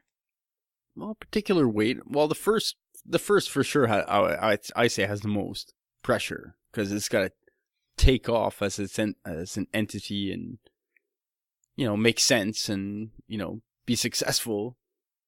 So once it's got a firm foothold, like Star Wars did, like Empire was a huge risk, and Return of the Jedi was kind of safe-ish. I don't know. Is it safe? I guess It kind of is. I mean, Death Star 2. Well, it's the happy ending. So in that regard, that's what we all wanted. I would have it no other way. Yub nub. Yeah, and I feel like if you're in Ryan Johnson's position, not that you can hide, but you're not the first, so you're not so memorable that way, and you're not like the epic finale. You're the pivot point. So the way to be remembered is to just make something really, really controversial, which I feel like Ryan Johnson's going to do. I totally agree with you. So anyway, final answer before we wrap up here. Which you rather do, the first, second, or third? I think you said third. Yeah. Yeah, I think so. I think you get to direct a lot more action. You typically, I think you get to direct heroes at the height of their power. And yeah, there's a lot of epic action in those movies. So yeah, I would also go with the conclusion. So what about you, everybody? First, second, or third chapter of a trilogy? What would you like to write or direct? And further to Jeffrey's question, would you rather do a standalone or episodic? Love to hear your answers. Fire them our way after you hear the show. Let us know on Twitter. So that's it. Thanks, everybody, for listening. Thank you to Ads, Bradley, Katie, and Jeffrey for the great questions once again. And a special thanks to Steve over at San Diego Sabres Radio Podcast, Katie, Carlos, and Matt Keegan for your thoughts on J.J. Abrams. Much appreciated. And thanks for answering the bell last minute. So I put that through our Patreon. I don't even know what to call it. The post system? Whatever. You guys answered the bell pretty quickly. I thank you for that. And Corey, thank you, sir. Thank you, brother. My brother from the same mother. No, it doesn't work that way. No, it doesn't roll off the tongue the same way. All right, Corey, where are people going to find you on social media? If this is their first show, the Powerful Friends, they know where to find you. But what about everybody else? Well, if ever you want to reach out to me by email, you can definitely reach me at @tumblingsaber.com, and on Twitter. Love to hear from you guys on Twitter anytime, all the time, at ChopRulesWithAZ. Beautiful. And I am at Tumbling Saber on Twitter, Instagram, and Facebook. Come check us out. And don't forget about our friends at the Star Wars Commonwealth. Still ripping podcasting apart. I love being a part of this network. Everybody is just raising the bar, just doing more and more, and it's all really good stuff. So StarWarsCommonwealth.com. Go check out some of these awesome podcasters. Fill your playlists and your ear holes with great, great content. It's true. It occupies my every drive to and fro work. So I listen all week at work, and it's completely replaced radio for me, and I do not miss terrestrial radio. And just listening to Star Wars podcasts and what we do here at the Commonwealth, it completely scratches the itch for things I need to listen to. But also, just want to tease it, later this week we have a new show dropping, and I'm not going to tell you what it's about. You'll find out for yourselves as Powerful Friends on Friday, so you guys will get the first crack at this. And look for that on Friday, for Powerful Friends Friday. Excited to drop this on you guys. A couple of you already kind of know the concept, but the rest of you don't, so I'm excited to share this with you. It comes to life this Friday, so look for that. And otherwise, guys, thank you for listening to episode 93. Anything left to say, Corey? Love you, man. You talking to me or you talking to everybody else? Everybody. Everybody. All right, fair enough. With a Z. Share the love. Good to know. All right, everybody. Thanks for listening. We'll talk to you later this week. Bye for now.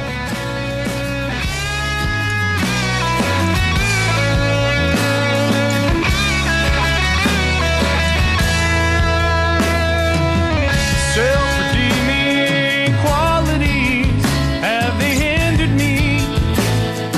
Hindering, was I blind to see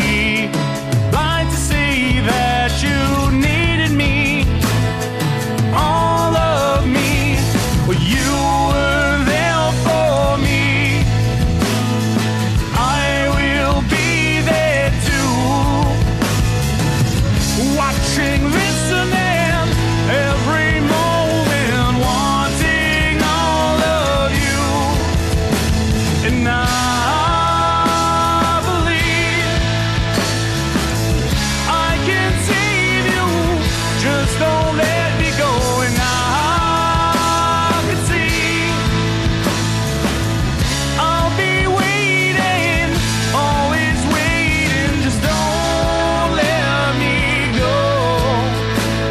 Just don't let me go.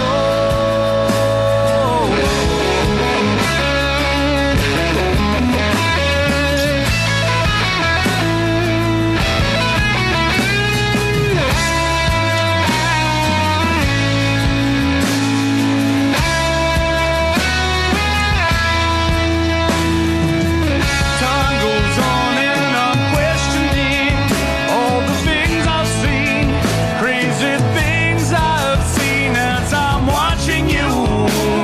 I'm watching you walking away from me.